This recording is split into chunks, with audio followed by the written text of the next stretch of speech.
Assalamualaikum warahmatullahi wabarakatuh. Perkenalkan, nama saya Rizky Nugraha Zulfikar, mahasiswa Mercubuana dengan NIM 442183100009. Di sini saya akan menjelaskan tentang pengaruh COVID-19 terhadap masyarakat yang tidak mempunyai penghasilan pasif.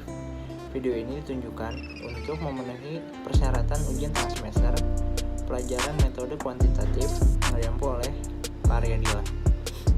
Yang pertama, saya akan membahas tentang pengertian COVID-19. Lalu yang kedua, kebijakan pemerintah dalam menangani COVID-19, dan yang terakhir, dampak yang dirasakan oleh masyarakat. Yang pertama adalah pengertian COVID-19. Infeksi virus corona disebut COVID-19 dan pertama kali ditemukan di kota Wuhan, Cina pada akhir Desember 2019. Virus ini menular dengan sangat cepat dan telah menyebar ke hampir semua negara, termasuk Indonesia, hanya dalam waktu beberapa bulan.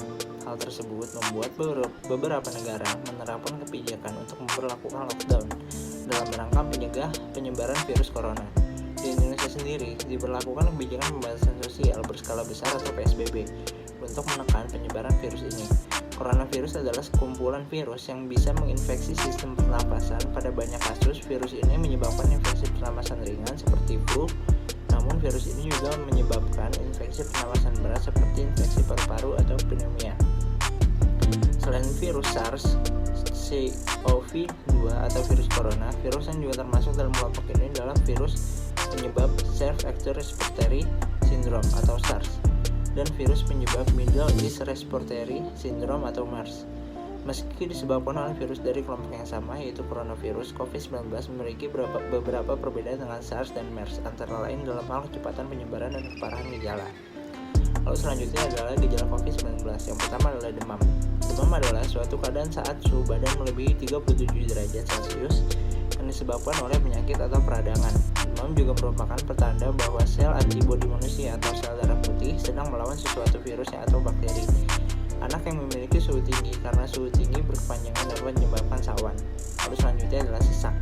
Sesak napas atau istilah medisnya adalah dyspnea, adalah suatu kondisi di mana kita mengalami kesulitan bernapas saat beristirahat atau melakukan tugas sehari-hari yang terlalu berat. Sedangkan napas pendek biasanya dikaitkan dengan gejala kelelahan dan kecemasan serta kemungkinan batuk atau nyeri pada dada. Selanjutnya adalah batuk. Batuk adalah respon alami dari tubuh sebagai sistem pertahanan untuk mengeluarkan zat dan partikel dari dalam saluran pernapasan serta mencegah benda asing masuk ke dalam saluran napas bawah, tenggorokan, dan saluran napas yang dilengkapi saraf yang merasakan jika terdapat bahan atau zat yang mengganggu. Selanjutnya adalah penyebab virus COVID-19. Infeksi virus corona atau COVID-19 disebabkan oleh coronavirus, yaitu kelompok virus yang menginfeksi sistem pernapasan. Pada sebagian besar kasus, coronavirus hanya menyebabkan infeksi pernapasan ringan sampai sedang seperti flu. Seorang dapat tertular COVID-19 melalui berbagai cara, yaitu yang pertama, tidak sengaja menghirup percikan udara yang bertular saat penderita COVID-19 batuk atau bersin. Lalu yang kedua adalah memegang mulut atau hidung tanpa mencuci tangan terlebih dahulu setelah menyentuh benda yang terkena cipratan lidah penderita COVID-19. Yang terakhir adalah kontak jarak dekat dengan penderita COVID-19. Virus corona dapat menginfeksi siapa saja, tetapi efeknya akan lebih berbahaya atau bahkan fatal bila terjadi pada orang yang lanjut usia, ibu hamil, atau orang yang memiliki penyakit tertentu seperti perokok atau orang yang daya tahan tubuhnya lemah, misalnya pada penderita kanker. Karena mudah menular, virus corona juga beresiko tinggi menginfeksi para tenaga medis yang merawat pasien COVID-19. Oleh karena itu, para tenaga medis dan orang-orang yang memiliki kontak dengan pasien COVID-19 perlu menggunakan alat pelindung diri atau APD. Lalu selanjutnya adalah yang pertama, infeksi virus corona atau COVID-19 belum bisa diobati, tetapi ada beberapa langkah yang dapat digunakan dokter untuk meredam gejalanya, yaitu mencegah penyebaran virus dengan cara yang pertama, merujuk penderita COVID-19 yang berat untuk menjalani perawatan dan karantina di rumah sakit rujukan. Yang kedua, memberikan obat pereda demam dan nyeri yang aman dan sesuai kondisi penderita. Yang ketiga, menganjurkan penderita COVID-19 untuk melakukan isolasi mandiri dan istirahat yang cukup. Dan terakhir, menganjurkan penderita COVID-19 untuk banyak minum air putih untuk menjaga kadar cairan tubuh. Lalu selanjutnya adalah kebijakan pemerintah menangani COVID-19. Serangan wabah virus corona atau COVID-19 diprediksi bakal memukul ekonomi global. Di Indonesia sendiri, Menteri Keuangan Menko atau Sri Mulyani mengatakan bahwa COVID-19 akan mempengaruhi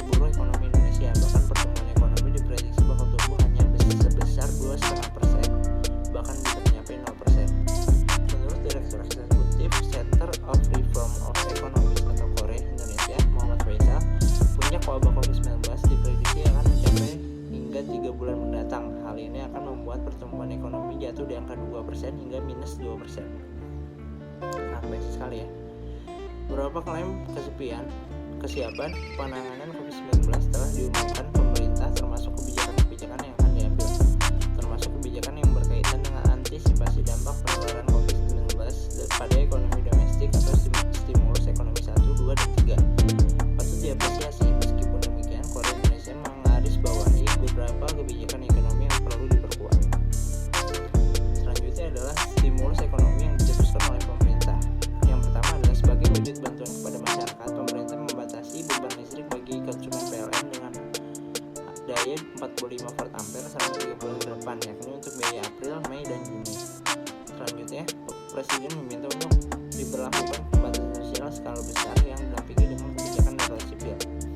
Selanjutnya adalah meski belum resmi dikeluarkan, saat ini pemerintah tengah menggodok peraturan menyoal kegiatan mudik Lebaran 2020. Selanjutnya, sejumlah kalangan seperti pengemudi ojek online, pelayan, dan supir taksi dipastikan akan mendapat kelonggaran kredit kendaraan bermotor selama 1 tahun terhitung mulai 1 April 2020 kemarin. Selanjutnya, untuk memenuhi kebutuhan di tengah wabah COVID-19, pemerintah pusat gelontorkan anggaran sebanyak 405,1 triliun melalui anggaran pendapatan belanja negara atau APBN 2020. Lalu, dampak yang dirasakan oleh masyarakat dengan adanya COVID-19. Survei yang dilakukan oleh Facebook menunjukkan dengan masuknya virus corona atau COVID-19 di Indonesia, hampir 80% responden dari negara Indonesia takut tertular penyakit virus corona. Tentunya hal ini didasari oleh karena belum adanya vaksin untuk mengatasi virus corona di seluruh dunia. Masyarakat Indonesia sedang mempertimbangkan opsi alternatif seperti belanja online atau pengiriman rumah. Sudah mulai banyak orang di Indonesia yang menghabiskan lebih banyak untuk pembelian online dalam 2 minggu terakhir. Bahkan karena sudah banyak perusahaan yang memberlakukan work from home atau WFH, banyak masyarakat yang memanfaatkan jasa order makanan seperti GrabFood dan GoFood sebagai jasa pengiriman makanan yang dipesan lebih sering oleh masyarakat Indonesia dalam 2 minggu terakhir. Sehubungan dengan itu pula, banyak masyarakat yang mulai mengurangi kegiatan di luar ruangan. Masyarakat lebih banyak beralih ke menghabiskan waktu online. Seperti kita ketahui, YouTube mengalami peningkatan yang signifikan selama terjadinya virus corona atau COVID-19, di mana 41% pencarian YouTube berita lokal terkait perkembangan virus corona atau COVID-19. Secara dampak perekonomian Indonesia sendiri, salah satu faktor dari virus corona menyebabkan kurs dolar terhadap rupiah meninggi hingga mencatat 16.000 per US dollar. Bahkan laporan indeks harga saham gabungan atau IHSG menunjukkan terjadi penurunan dalam beberapa minggu terakhir. Indeks harga saham gabungan merupakan salah satu indeks pasar saham yang digunakan oleh Bursa Efek Indonesia. Selanjutnya adalah dampak kepada masyarakat jika diberlakukannya lockdown. Dampak lockdown bagi distribusi barang dan jasa. Apabila keputusan lockdown dijalankan, masyarakat akan mulai mengakumulasi kebutuhan sehari-hari mereka. Perilaku konsumsi pun akan menyebar atau berubah. Lockdown akan menimbulkan fenomena panic buying di masyarakat dan hal tersebut akan mengganggu kelancaran distribusi barang dan jasa. Overconsumption atau belanja yang berlebihan untuk menimbun bahan-bahan makanan dan barang kebutuhan sehari-hari akan terjadi. Hal ini tidak berbanding lurus dengan terlihatnya aktivitas jual beli para pedagang harian. Lockdown pun berpotensi melahirkan konflik sosial terkait dengan suplai kebutuhan masyarakat seperti makanan, obat, dan lain sebagainya. Pendapatan masyarakat yang terganggu ditambah dengan pasokan barang yang terhambat akan menimbulkan kekacauan. Harga barang di pasaran juga akan melambung secara gila-gilaan apabila pemerintah konsumen meningkat.